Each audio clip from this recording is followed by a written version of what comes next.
नमस्कार दोस्तों, मेरा नाम है सुदर्शन। स्वागत है आपका price action secret part number 4 में। दोस्तों, अगर आपने पहले 3 पार्ट नहीं देखे हैं तो मेरा आपसे आग्रह रहेगा कि सीक्वेंस में इस सीरीज को देखिए, जिससे कि आपको प्राइस एक्शन और मार्केट मूवमेंट की विस्तृत जानकारी सिलसिलेवार तरीके से मिल सके। प्लेलिस्ट का लिंक आपको डिस्क्रिप्शन में मिल जाएगा। क्रमबद्ध रूप से ही आप इन वीडियोस को देखिए, सीखिए और समझिए। तो चलिए बिना समय कमाए चलते हैं मुद्दे की ओर। देखिए, अब तक हमने देखा है कि मार्केट में सिर्फ और सिर्फ प्राइस एक्शन होता है, इसके अलावा मार्केट में कुछ नहीं होता।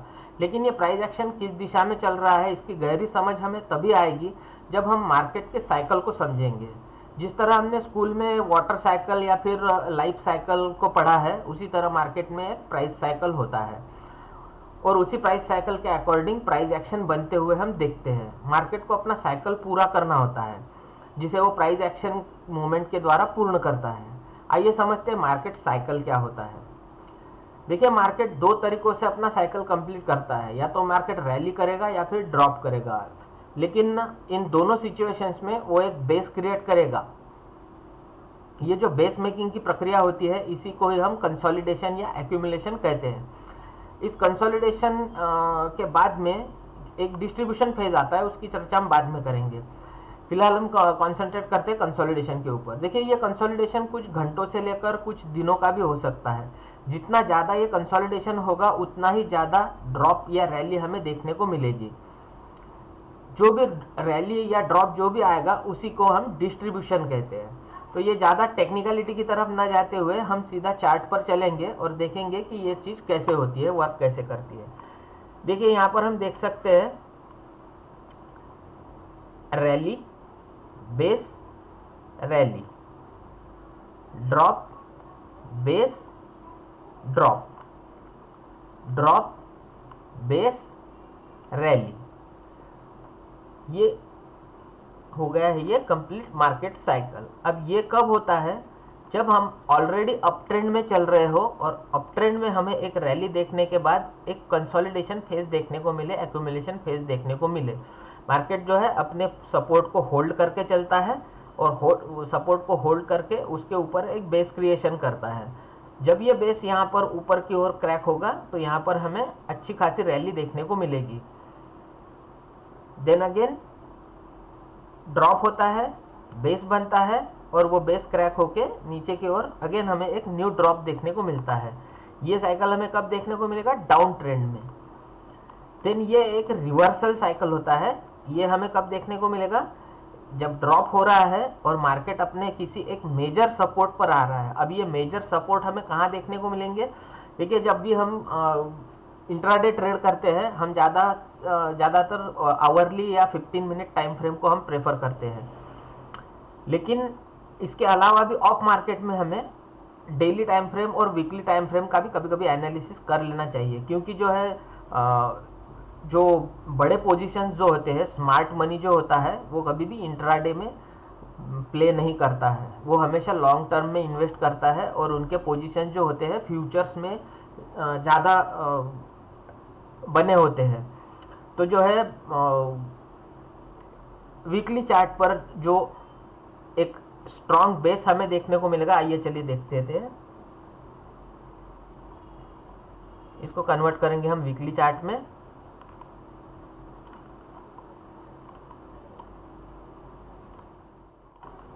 देखिए, वीकली चार्ट में हमें क्या देखने को मिल रहा है? ये जो एरिया है, ये एक स्ट्रॉन्ग सपोर्ट है।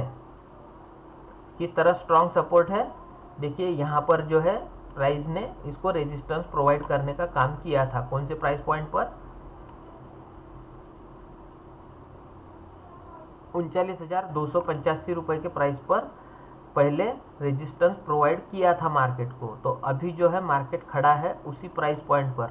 तो हमने तो पहले वीडियोस में हमने देखा है, जब भी सपोर्ट टूटता है रेजिस्टेंस बन जाता है, रेजिस्टेंस टूटता है सपोर्ट बन जाता है। तो ये पहला रेजिस्टेंस था, ये जब टूटा तो ये सपोर्ट में कन्वर्ट हुआ और प्राइस ने इसको ऊपर से अप्रोच किया है। तो यहाँ पर जो है प्राइस सपोर्ट यहाँ पर लेने का पूरा कोशिश कर रहा है।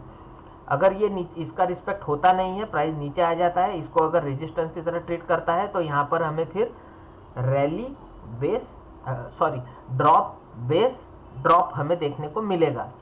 लेकिन अगर यहाँ पर इसने अच्छा खासा सपोर्ट प्रोवाइड कर दिया, यहाँ पर अगर बाइंग शुरू हो गई तो फिर ये जो है यहाँ से एक रिवर्सल पैटर्न बनेगा और यहाँ से हमें ड्रॉप बेस रैली देखने को मिलेगी। इसी तरह से प्राइस एक्शन वर्क होता है। जो भी स्ट्रॉन्ग सपोर्ट हमें देखने को आइडेंटिफाई करने होते हैं वो हमेशा बड़े टाइम फ्रेम पर जाकर हम आइडेंटिफाई करते हैं, क्योंकि 5 मिनट 15 मिनट पर हमें इंट्राडे प्राइस एक्शन देखने को मिलेगा, उसमें हमें ज़्यादा स्ट्रॉन्ग सपोर्ट आइडेंटिफाई करना पॉसिबल नहीं होता है। इसलिए हमें बड़े टाइम फ्रेम पर जाकर स्ट्रॉन्ग सपोर्ट आइडेंटिफाई करने होते हैं। ये हमने देखा वीकली टाइम फ्रेम पर। इसी तरह से एक डेली टाइम फ्रेम पर भी नज़र मार लेंगे तो भी हमें यहाँ पर फुल आइडिया आ जाएगा। देखिए ये जो पार्ट है ये हमने पार्ट नंबर 3 में पढ़ा है। देखिए ये एक डबल बॉटम पैटर्न है और ये उसका रेजिस्टेंस है। तो ये जो रेजिस्टेंस है ये अभी एज ए सपोर्ट एक्ट कर रहा है और ये बहुत ही बढ़िया स्ट्रॉन्ग रेजिस्टेंस या सपोर्ट होते हैं, ये हम पहले ही पढ़ चुके हैं। आप इसका प्रैक्टिकल एग्जाम्पल, लाइव एग्जाम्पल भी सामने देख सकते हैं। देखिए किस तरह से यहाँ पर बढ़िया सा पुल बैक आज के सेशन में हमें देखने को मिला और जो है जो लोग यहाँ पर ड्रॉप की उम्मीद लगा के बैठे थे उनका आज थोड़ा सा डिसमुड़ हुआ होगा। तो चलिए ये तो बात की बातें हैं, लेकिन इसी तरह से मार्केट का साइकिल कंप्लीट होता है। अभी इस तरह देखिए यहाँ पर जो है हमें एक पैटर्न देखने को मिल रहा है अगेन। देखिए मार्केट में प्राइस एक्शन के अलावा कुछ नहीं होता। अगर आपने प्राइस एक्शन को मास्टर कर लिया इसका मतलब आपने मार्केट को मास्टर कर लिया। ये एक बॉटम क्रिएट किया मार्केट ने, इसको रेजिस्टेंस बनाया, देन अगेन एक ड्रॉप किया। वो जो ड्रॉप आया वो अपने पुराने लो से 50% ऊपर तक सस्टेन हो रहा है। देखिए इसके नीचे मार्केट आने की कोशिश करता है लेकिन वहाँ से जो बाइंग आती है और प्राइस को ऊपर की तरफ धकेल दिया जाता है। अब यहाँ पर अगर मार्केट वापस इस रेजिस्टेंस पर आता है, क्योंकि यहाँ से हमने एक बढ़िया वाला फॉल देखा है, देखिए पहले हमने यहाँ से एक बढ़िया वाला फॉल देखा है। अगर मार्केट इस रेजिस्टेंस को डेली टाइम फ्रेम पर क्लियर कर देता है, यहाँ पर हमें ऊपर की क्लोजिंग मिल जाती है 40,250 के ऊपर, तो देन ये जो है ये डबल बॉटम पैटर्न एक्टिवेट हो जाएगा और ये जो इसका रेजिस्टेंस है ये सपोर्ट में कन्वर्ट हो जाएगा और इसको सपोर्ट बनाकर मार्केट अपनी अगली रैली की ओर निकल सकता है। इसी तरह से मार्केट में प्राइस साइकिल वर्क करता है। तो ये हम ज़्यादा से ज़्यादा चार्ट पर प्रैक्टिस करें। जितना प्रैक्टिस में हम खुद को परफेक्ट करेंगे उतना ही हम प्राइस एक्शन में और ट्रेडिंग में परफेक्ट होते चलेंगे। तो मुझे उम्मीद है कि प्राइस साइकिल का कंसेप्ट मैं आपको अच्छी तरह से और पूरी तरह से समझा पाया हूँ। लेकिन फिर भी अगर आपको कुछ शक शुबा इसमें रहता है तो आप बेझिझक होकर कमेंट कीजिए। मैं इसमें और भी अगर एडिशन कुछ करने का काम होगा तो मैं इसमें और एक इन डिटेल वीडियो बना दूंगा।